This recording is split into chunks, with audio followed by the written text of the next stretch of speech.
Welcome into WarUp on the WPIAL. Greg Warnock, Jeff Upson with you here, recapping the holiday tournaments as well as this past weekend's wrestling action.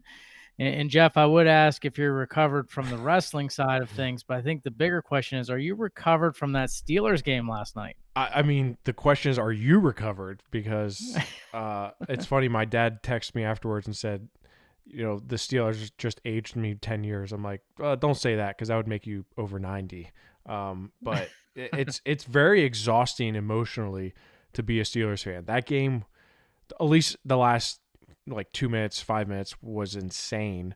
Um, I will be honest. The first quarter, I almost packed it in and said, "This is it. I'm not watching this anymore. It's over."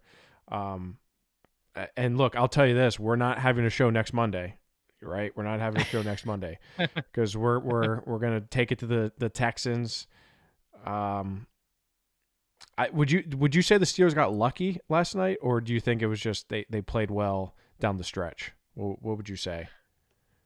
I think if it wasn't for Aaron Rodgers, they're not even in that game All right. in the fourth quarter, right? Or I think he Jalen definitely. Warren. I feel like Jalen Warren kept them in the game too.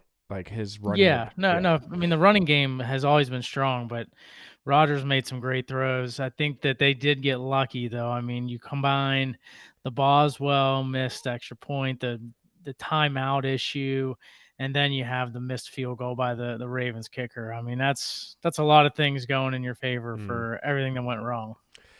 I think we deserved it. I mean, the Steelers have been on the receiving end of that type of luck for a long time. It feels like so. Yeah, I'll take it. But yeah, I'm recovered. Wrestling's been full force, man. I think the last time we talked, I was in a hotel room in Lancaster because I was streaming the Neil Turner Memorial at Conestoga Valley. Went from there to Powerade the next 2 days, New Year's, and then was out in Lebanon for the Northern Lebanon inaugural Geeseman Invitational tournament. So, yeah, we've been traveling the state, and this weekend we've got a really, really big one, the Midwinter Mayhem at IUP. It's probably one of the better tournaments in the state of Pennsylvania. I would argue it's either the second or third best tournament in the state of Pennsylvania. Just a really deep tournament, and it's a great atmosphere, a great environment. So I'm looking forward to that this weekend. But we've got a lot to recap and kind of go over because there was a lot of. We had our league tournaments this past weekend. We had our holiday tournaments a little bit before that. So we certainly have our work cut out for us tonight, Greg. Yeah, no doubt about it. And let's start with those holiday tournaments. And let's start with the Trojan Wars, where Jefferson Morgan, Bell Vernon were out in there, and no one came away with a title, but Gino Orlandini of Jefferson Morgan was the highest placer at 160 pounds. He finished in third place. And also, actually, I do think we had a champion. I Yeah, think I Elijah forgot to Brown. include Yeah, the championship matches in the thing I sent you because we had Elijah Brown and we had Nico Capusta both earn titles there. that's correct. Yeah, I was looking at that for a second. I was like, wait, the first place go. Yeah, Gino Orlandini was the third place finisher, Yeah, but Elijah Brown and Nico Capusta had great tournaments finishing in first. And then you had a couple of Bell Vernon wrestlers, Braden Broadwater at 114, as well as Grayson Guglielmo finishing in fourth place from 107. yeah, and you had mentioned Elijah Brown. Elijah Brown is somebody who I feel like being that he's a returning state champion, he's committed to Penn State. A lot of eyes are on him, and taking that early loss to Kendall Orr was certainly something that to take notice of. But I will say he wrestled a very, very tough Decker Bechtold in the semifinals of the Trojan Wars and beat him 17-13. That was a kind of a crazy match, one that we probably were going to see again at some point. But just looking at the depth at 215 that Elijah has to go through in the South, or excuse me, the West region, it's quite incredible. It's kind of like last year, and that's without Roman Thompson, right? So Yeah. it's still really deep. But I thought he wrestled really well. I also thought Nico Capusta has continued, other than that one blemish of him losing to Matt Rolls from Clearfield at the Top Hat. Outside of that, he has looked basically the same way he did up until the state tournament last year, right? I mean, he came back from that injury. He comes back and is just he's beating all the top guys. He beat Cole David Heiser here, so I was impressed with him for sure. And I'd say Bell Vernon actually has a pretty strong team.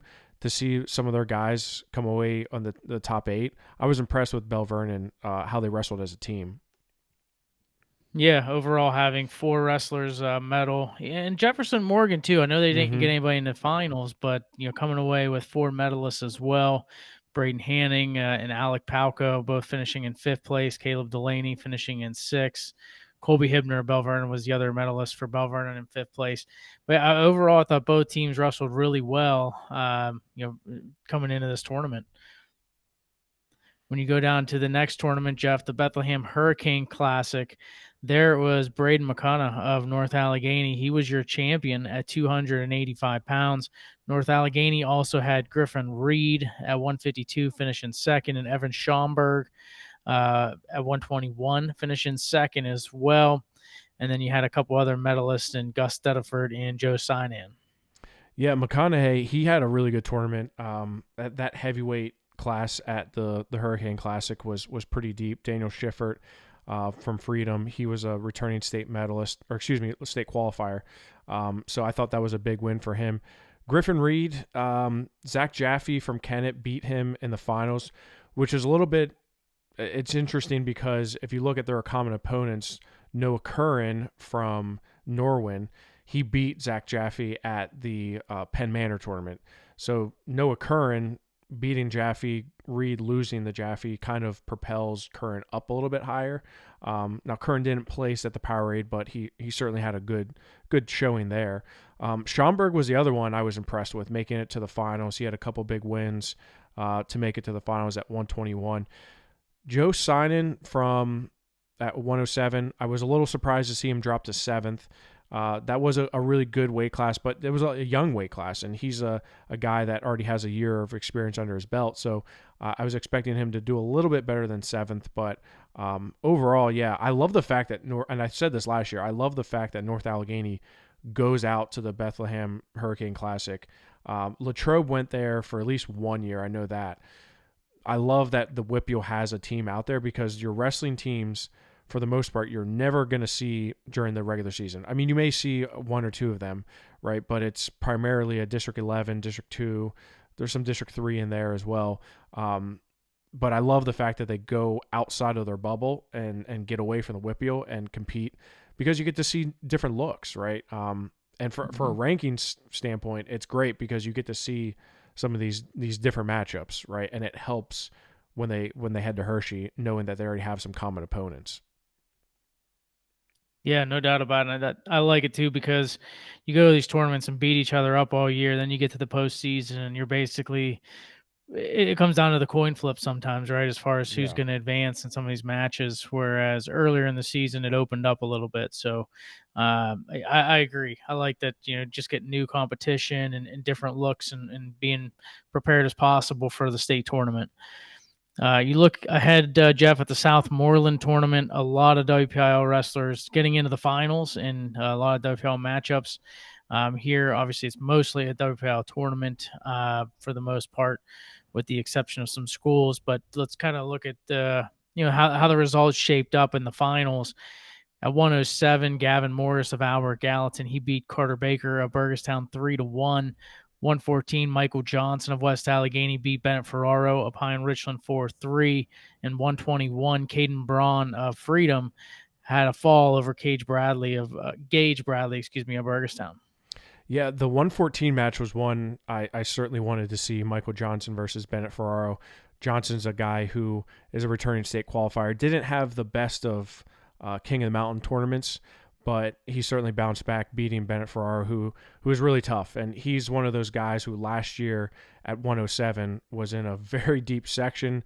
And of course, we looked at the District 7 tournament, the WPIAL tournament.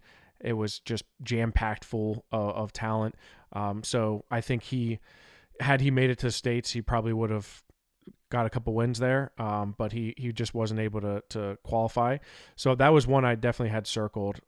Gavin Morris from Albert Gallatin, he's one that he He's been undersized before, so I'm curious to see how well he can do. I mean, kind of reminds me a little bit like a Riley Smith from Seneca Valley, a guy who had been wrestling undersized for a while, and see how many wins he can kind of get out from being that size.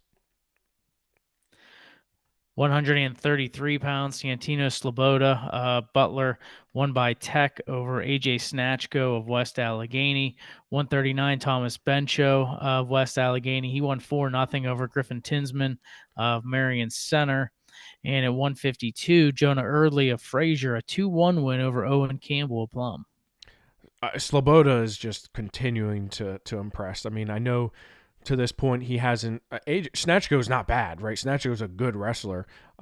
He's beaten a lot of tough guys before, but Sloboda's just on a different level. I can't wait to see him this weekend at Midwinter. Very curious to see if he is going to start going down to 129. I do believe that is the plan, but he looks everything as advertised at 133. Bencho as well. I think he's been wrestling better and in his sophomore campaign. I think he's continuing to get better, beating a tough Griffin Tinsman, a guy who's a state qualifier. And Jonah Erdley coming back and beating Owen Campbell. I think that's a good win for him as well. But, kind of put them in the same kind of bubble. I think, they're both trying to make it to the state tournament and get on that podium. 160 pounds, Sutton Stoner of Butler won by tech fall over Braden Reynolds of Freedom. 189, Malachi Peak of Best Center was your champ, 4-1 over Landon Nickerson of Corey. 215, Noah Leahy was a 5-4 winner over Logan Lattimore of Northeast, and Cam Dana at 285, a 4-3 winner over Owen Nickerson of Corey.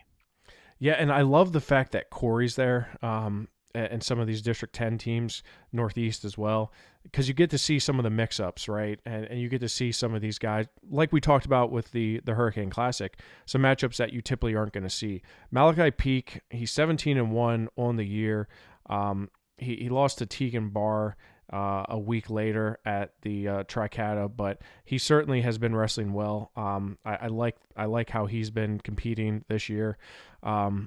One of the guys who I think is a little under radar is Sutton Stoner from Butler, a guy who hasn't really had a lot of success at the varsity level, but he's been wrestling really well this year, and I'm excited to see how that progresses throughout the season. Cam Dana, again, heavyweight in the WPIAL and across the state is pretty deep. Owen Nickerson's a tough heavyweight from Corey, so that's a good win for Cam, especially after taking some losses at the King of the Mountain. I think that's a good bounce back for him. Now switching over, Jeff, to the Powerade tournament. The WPIAL had 13 medalists from the tournament. Obviously, a very challenging tournament and to really get through. So congratulations to all these guys, whether you were first or eighth. It's a heck of an accomplishment just to come away with a medal at this tournament. But you got to start at the top, Jeff. 121 pounds. Landon Sidden of Norwin won by major decision in the finals over JoJo Burke. And he just looked so strong in winning that title. Yeah, I mean, he just, again, is on a different level. I really think that he has jumped levels even from last year when he ran the gauntlet before being injured before the state tournament. Just seeing his poise and his confidence, I can remember times when Landon would squeak out wins, right? He would get a couple close decisions. That's not happening at all anymore. He is completely, his offense is regenerated in a way that he's just going after it. And he seems, just kind of looking at him and the way he wrestles, I feel like he's a lot less tense and a lot less, I guess not nervous, but he certainly feels a little bit more free and open when he's going out there to compete against some high-level wrestlers, right? JoJo Burke's obviously a good wrestler. He did wrestle Brock Rothermel, who he had wrestled, I think, about 19 times in his career, at least to this point. So he was able to get a win there over a tough Brock Rothermel. I just think he's as long as he's healthy, he's the guy, right? And pound for pound, he's one of the best in the state of Pennsylvania and possibly the nation. So yeah, I was just continuing to be impressed with Landon and the way he's jumped levels, right? And you can see that for sure in his demeanor and just the way he wrestles on the mat. I should stand corrected. 14 WPIAL wrestlers came home with a medal from the Powerade tournament. As far as those in the third place match, Mason Horwat of Derry, he finished in fourth place at 172. He had a phenomenal tournament. 189, Mario Hutcherson of Kiski area, he finished in third place. Another guy with a phenomenal tournament. And 285, Colin White of West Green, he finished in fourth place. I thought Colin White had a good tournament. Wasn't sure entirely what to expect. Because we've talked about Colin on the show for a number of years, and there's been times when he's laid some eggs, right? And we're like, how did he lose that one? And then he comes back for third. I was actually really impressed with him. I don't know if it's just the fact that he is getting more adjusted to heavyweight. He looks the part at heavyweight, and to finish fourth in that bracket, I thought was substantial for him. You had talked about Mario Hutcherson, and sure, he had a good tournament, but I don't think he's satisfied at all with that third place finish. He wrestled last year in one match and then was sick. He was sick as a dog last year, but his first opponent was a wrestler from Burrell, and he was like, yeah, I'm going to wrestle that match and then default because that Kiski Burrell rivalry runs pretty deep. But Mario had a tough match with Domson Pollock from Notre Dame Green Pond. It was a really good match, and it was not, I wouldn't say controversial. There was definitely some Kiski folks that believe that there may have been a takedown towards the end. Some Pollock was able to get after one and get a takedown to go ahead. And Hutcherson, had there been more time, may have come back, but that's a preview of potentially a state finals. In fact, the way that both of those wrestlers are competing right now, I expect that to be a state finals match. So yeah, Hutcherson finished in third, but I don't think he's satisfied whatsoever with that performance. You had mentioned how there's 14. Almost technically, you could say 15 with Jackson Angelo placing sixth at 189, losing to Hunter Snyder. I know he's at Lake Highland Prep now, but he spent literally the rest of his life in Pennsylvania. So he's down in Florida, which I can't blame him. I mean, I'd rather be in Florida than Pennsylvania right now in a lot of ways, but he loses to Hunter Snyder. Hunter Snyder takes fifth there. Overall, some of the surprises were Lee Dreschman. He looked phenomenal in day one, and then it just seemed like a little bit of a slump on day two. He had a semi-slide. I think once, and that was his first time down at 109. So I think once the weight is probably a little bit more manageable for him, he's just going to continue to get better. But I'll tell you what, he looked really, really good that first day. Was very much impressed with him. Another sort of surprise, and maybe not the surprise you want to hear, but Cooper Roskowski finishing in seventh place. He was one that I think a lot of folks had circled as a potential, championship contender, right? He lost to a freshman from Malvern Prep, Brad DiMiglio, and he was in on probably at least 6 shots that DiMiglio did a great job of feeding him hips and not letting him finish that takedown. Now, Roskowski's a little bit more smaller and compact, right? DiMiglio was certainly a bigger body. But I think going back to the practice room and working with Chris Heater and the rest of the staff there, I think Roskowski's going to bounce back and get to a position where he's going to be able to finish those shots. So maybe not the best performance for him, certainly finishing in 7th place, but I think this is probably good for him because this is something he goes back to the drawing board and says, I'm going to get better moving forward. You look at some of the other medalists you mentioned. Snyder of Latrobe finished in 5th. Tommy Gretz of Connellsville, he was in 6th at 121. Liam Costa of Moon at 172 finished in 8th. Owen Ivsick of Bentworth at 160 finished in 7th. Michael Ruan of Franklin Regional finished in eighth at 152. Kai Vioma of Connellsville, seventh at 145.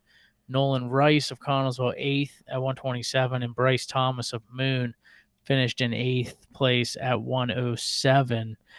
Overall, I'm sure Kai Vioma would like to be a little bit higher on the award stand, but overall, a couple of these guys, we talked about them right as potential guys that could, get in that top eight, but overall, guys who were able to get into the award stand, and that's what really, matters most is getting it done and being able to be in the top eight.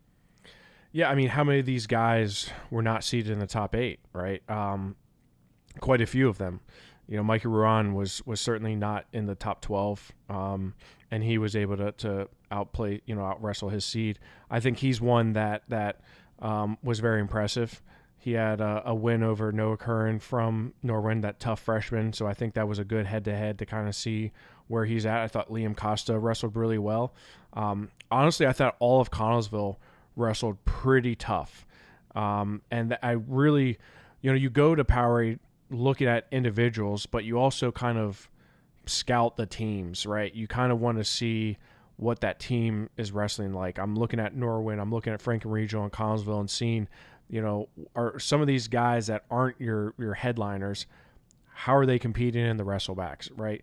I feel like Connellsville really shined in that area. Nolan Rice was one of them. I even think Alex Franks, he beat, at the time, the number one ranked wrestler in the state, AJ Kane from Council Rock North. He beat him. It was at least, it may not have been the first round, but it was at least early on day one. A guy like that, he doesn't get on the podium, but he certainly has some pretty big wins. So I thought overall, you looked at the teams, and I think Norwin had a good tournament. I thought Franklin Regional had a good tournament. I thought Connellsville had a really good tournament, but I also thought Moon did too. So it's fun to see kind of how this all translates into the dual portion of that, because you get to see some of those head-to-heads, or at least common opponents, right? And overall, I thought the WPIAL did better than expected. I was looking at maybe 10. I thought 10 medalists was where the WPIAL was going to end up, and they finished with 14, right? What did we say it was? 14. Yep. 14, yeah, 14. So I thought that was a really good showing for them, and it's just a tough tournament. I mean, it's and you don't have, like, Burrell's not there. You have some teams that just, I mean, like, without Roman Thompson there for Central Catholic, you don't really have. I mean, Nez Green is there, but it's just a really deep tournament. I mean, there's no question it's one of the best in the nation. So I don't know where you rank it in the nation, but it's certainly up there. Yeah, no doubt about the top 5, top 3, right? It's one of the best, and definitely the best in Pennsylvania, without a doubt. Yeah. For the season. So definitely was a great tournament. Always a great national headline, and then you get right into the county tournaments, which you have these tournaments Monday, Tuesday, like folks like from Canamac, for example, right? We'll talk about Lee Drushman because he's right at the top of the list I'm looking at, but you just wrestled in one of the toughest in the nation, Monday, Tuesday, and then come Friday, a couple days later, you got to wrestle in another tournament Friday, Saturday. So quick turnaround. That's the tough part about the holidays and where they fall sometimes, and when these tournaments happen. But this past weekend was the Tri-Cata tournament as well as the MAC tournament, and the Tri-Cata tournament, Lee Drushman was impressive. He ended up winning by tech fall over Parker Jennings of Trinity, who's had a phenomenal season so far, but he won by tech fall to win at 107. Despite the fact that Jennings was beat up by Drushman in the finals there, I thought Trinity had a phenomenal tournament. Kind of looking at the teams again, Trinity wrestled really, really well here at the Tri-Cata tournament that, obviously is at West Green, and it's more of that Canamac, Trinity, Waynesburg, McGuffey type tournament. But Trinity finishes in second place behind Cannon McMillan. I thought some of their guys definitely out wrestled what I was expecting them to Parker Jennings is, like you said, he's been wrestling well. His first time down at 107 was at the Powerade tournament. Lee Dreschman's just on a different level, right? But you look at like Jackson Hoy. Jackson Hoy comes away with a title and pins Alex Medlin in the finals from Best Center. So I thought that was impressive for him as well. There was just quite a number of wrestlers from Trinity that I thought wrestled higher than what I was expecting them to.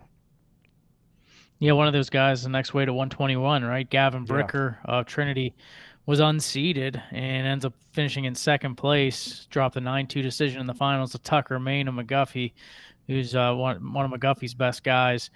So he had a great tournament. Landon Alt of Trinity, he finished in second as well. Also, Gianno Gardner in the final, 7-2. But getting to that final spot, John Emma of Cannon McMillan, he won a title 9-3 over Evan Tolliver. 139, a double A matchup that we could see quite a few more times. Lucas Barr McGuffey 7-2 over Drake McClure of Bentworth. Yeah, I mean, this is the second time we've seen it already. We saw it at the Panther Holiday. Yep. We saw it here at Tricata, and there's a chance we're going to see it quite a few more times before the season's over and all said and done. And you had talked about the quick turnaround. There are a lot of guys that have wrestled. They're wrestling up a weight, right? Gardner's coming up to 27, Emma coming up to 33, and Collier Hartman going up to 45. I think the question is, are these, for the team portion, are these guys going to come back down? I think there's a lot of questions. I feel like after the holiday tournaments, because you get the 2 pounds at Christmas, and then after the holiday tournaments, you kind of come back to the drawing board and reevaluate. Okay, maybe my cut wasn't that great, so let me try to do it again under better circumstances, and then reevaluate whether we're going to go back up or not. Because, I mean, how many times you see it where guys cut down and they're way underperforming, right? So they go back up. I'm not sure that's necessarily the case with a lot of these guys, especially the Can Mac guys, because if one guy moves, they kind of all have to, right? In order to for the team portion, right? You have that domino effect where you just have to have those guys in positions where you're all able to get in the lineup. But John Emma, I thought, had a good tournament at 33, beating Evan Tolliver. And Hartman bounced back from the Powerade tournament where he was unable to place. He beat Emmett Wolf. So, a good bounce back for some of these guys.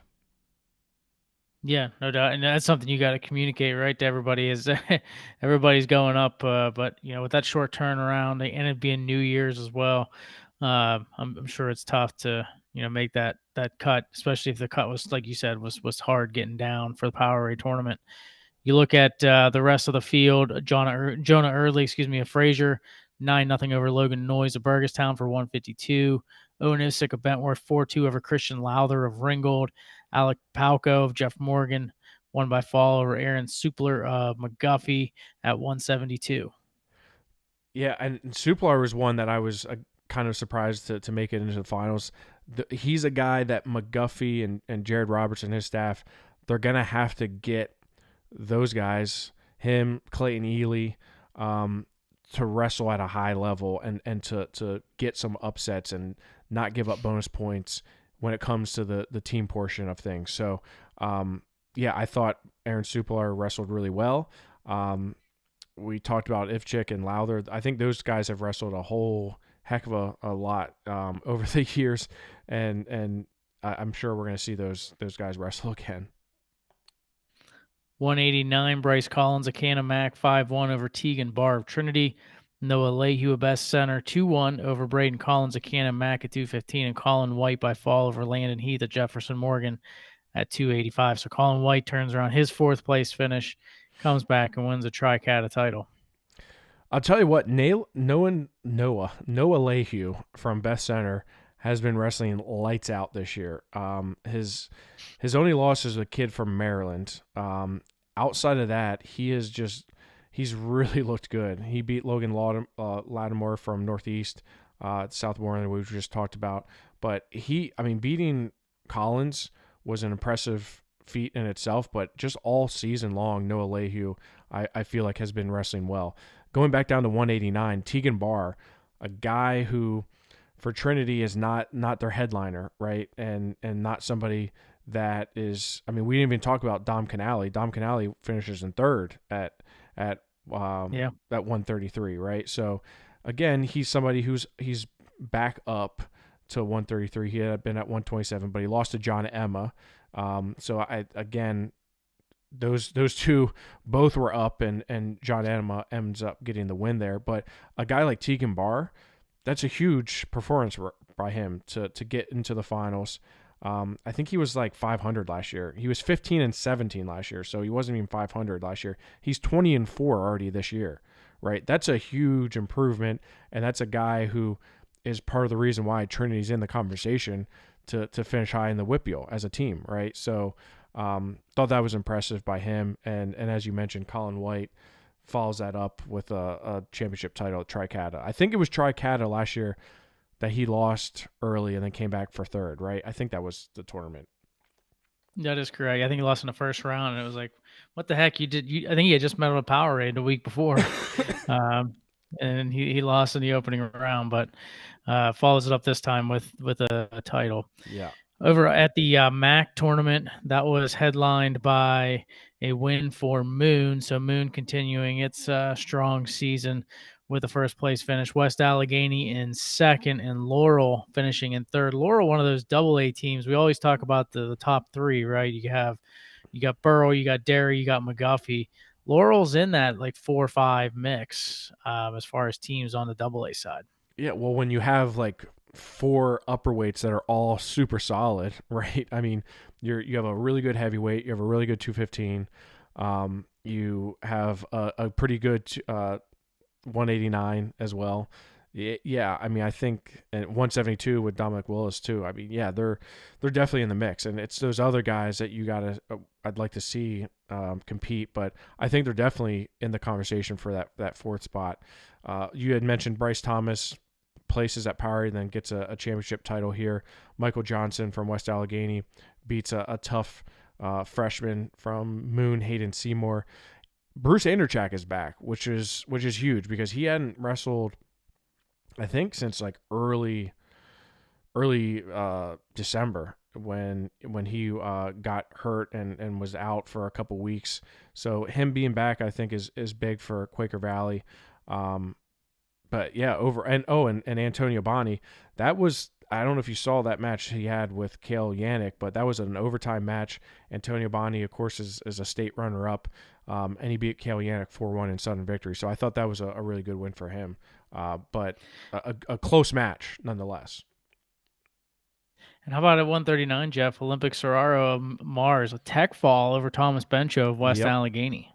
Yeah, that was one I mean, every time I've seen Olympic Soraro, he's beating people that on paper you're like that should be a good match, and he's decimating them, right? So sky's the limit for this kid. You know, I think him being a freshman at Mars, I mean, he's 16-1 on the season. His only loss is to Cale Yannick, who's now down at 133. So yeah, I'm excited to see kind of where he ends up and the way he is wrestling.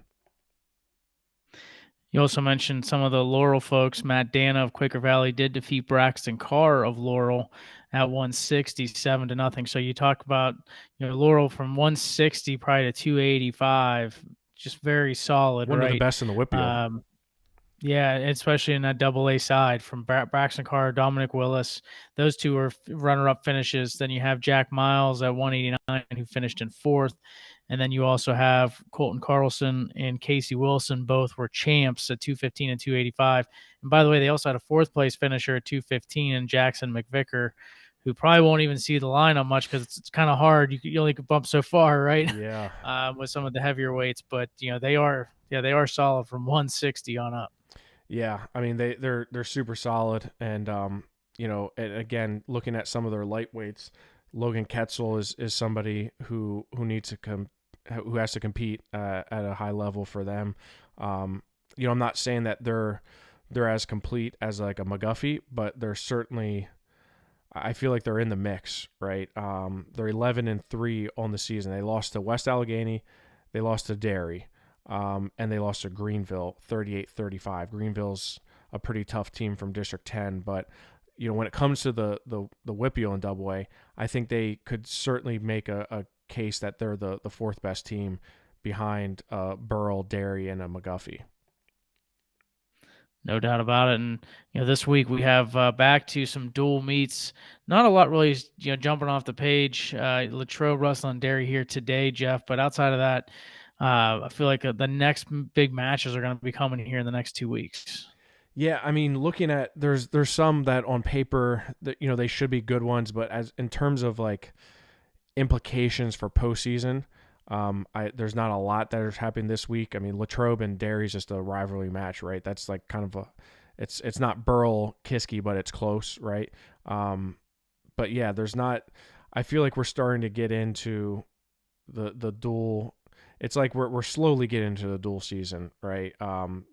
Some teams decide to go to some more individual tournaments. Some rather go to some dual tournaments. Yeah, I mean the Midwinter Mayhem is certainly one that is going to be a good one for a lot of the WPIAL teams that are going there. Butler, Elizabeth Ford, Highlands, North Allegheny, Penn Trafford. Yeah, it's going to be a good one. But that overall, it's just you have a couple more league tournaments, right? You got the Westmoreland County tournament coming up. You have the Allegheny County tournament coming up. But really this weekend it's the Burgettstown tournament and Midwinter Mayhem that have a lot of the WPIAL teams outside of the Westmoreland County. Yeah, really, those are the big three, right? You have Midwinter, you got Westmoreland County and Burgettstown. And then things start to die down a little bit right after those tournaments happen. You mentioned the Allegheny County tournament would be the next weekend after that. A lot more duels, I think, would happen then, right? Mm-hmm. Different, duels coming. One of those being the ultimate duels that we love to see every year, especially on the Double A side. But then you have, I think, the other big tournament coming up might be Escape the Rock coming up as well. And then after that, it's really gets into the more of the, I guess you have a couple other big ones: Ultimate Warrior, Thomas Automotive, Fred Bell, still to come here in late January. But really, then it gets into the duels, and then it gets right into the postseason. Yeah, and for seeding purposes, that's kind of where I'm looking at it. It's like, okay, what are some of these guys, where are they competing? Who are they competing against? Connellsville's wrestling at the Gettysburg Duels this year, and they're wrestling. Gettysburg is going to be their best matchup. State College is there as well. So, but I can't wait to see a Connellsville and Gettysburg matchup because those two are literally carbon copies of each other, just from different districts. Gettysburg is really really solid from top to bottom, as is Connellsville. So that to me is one. When it comes to the state, it kind of determines a little bit more of the pecking order, because the WPIAL is a mess, right? The WPIAL is an absolute. It's you cannot make heads or tails of the WPIAL. It's all about health. It's all about getting guys down to the right weight and juggling lineups. But again, it's a mess. Like you throw it all on a piece of paper and you're like, boom, here you go, figure it out. We're gonna find out real soon though, who's gonna step up. Should be a lot of fun to watch, and obviously this weekend we got some great individual tournaments still to come, and then we'll have a couple more weeks, and then after that, kind of slows down a little bit, right? And then you get into the duels, followed by the individuals. So it's going to be here before we know it. Really, if you think about it, just a little over a month away from the individual postseason happening, which is hard to That's believe. so hard to believe. Yeah. But should be a lot of fun to follow through. We appreciate everyone who has logged in today to listen in and watch in as we continue to break down the tournaments from this past week, and a lot of great wrestling action. We got a lot more to come, so it won't be on Monday night. Jeff's already put the word out, so I thought about maybe texting him and seeing if because there's exciting fourth quarter for the Steeler game, to see if he might want to jump onto a show, because that's what he Last likes night, to you would do. have thought But maybe last night would have been a good time to do a show. yeah, I mean, I thought you might text me and say, "Hey, let's do the show. No one's Yeah, watching right. this." Yeah. No, I was watching. I can't say I was feeling great about it, but yeah, I was watching it. How far you got them going, Jeff? How far are the Steelers going? I think they beat the Texans. Um, I don't know. I feel like that's a good matchup with the Texans coming to Pittsburgh. I don't know. I have a good feeling about it. I don't think the Texans have been all that impressive this year as they were supposed to be. But I can't see them getting past that. I don't know. I can't see them getting outside of the Texans. But after them, I don't know. I'd have to look at it to see kind of where would they end up if they beat the Texans. Because it depends on I the think it would seeds, just right? depend if the 7 or the 6 seed end up getting upset wins. So if the Right. Bills or the um, Chargers end up pulling off Yeah. upsets, See, then they would go I up to don't the see 1 them get. seed. I don't see the. They're not on the same level as the Bills, unfortunately. Well, the Bills would be pulling an upset because the Bills are the 6 seed, the Jaguars are the 3 seed. Yeah, but that's I personally, to be honest with you, Jeff, the only team that scares me in the AFC is the Bills because I just don't think that they play well against Josh Allen. But I mean, for the most part, the AFC is pretty wide open, right? Trevor The Lawrence Bills is ain't beating to me Josh is the only, Allen. I don't care what you say. That ain't happening. and, and that's great. I think if Trevor Lawrence beats Josh Allen, the Steelers may. I mean, I'm not saying they're going to the Super But the Bowl, but I'm just Steelers also saying have that some pretty bad history with the Jaguars in the playoffs too. Let's not forget that. That's kind of been their fair. kryptonite for a couple years too. That's fair. So is the New England Patriots, but Whew. they did beat them once this year. They did beat him once. But and DK Metcalf, is he allowed to come back now? He is, yeah. So get him back in the mix. He's gonna be ready to ball out. All right. Well, see if Grandpa Rogers can get us going here. First win in 10 years in the playoffs. Can't believe it's 10 years and we're still waiting for a playoff win. But that's when you happen when you let mediocrity kind of rule. And yeah, I mean, I hope this is last year for Mike Tomlin, but we'll see. Well, maybe he can go out on top, right? Yeah.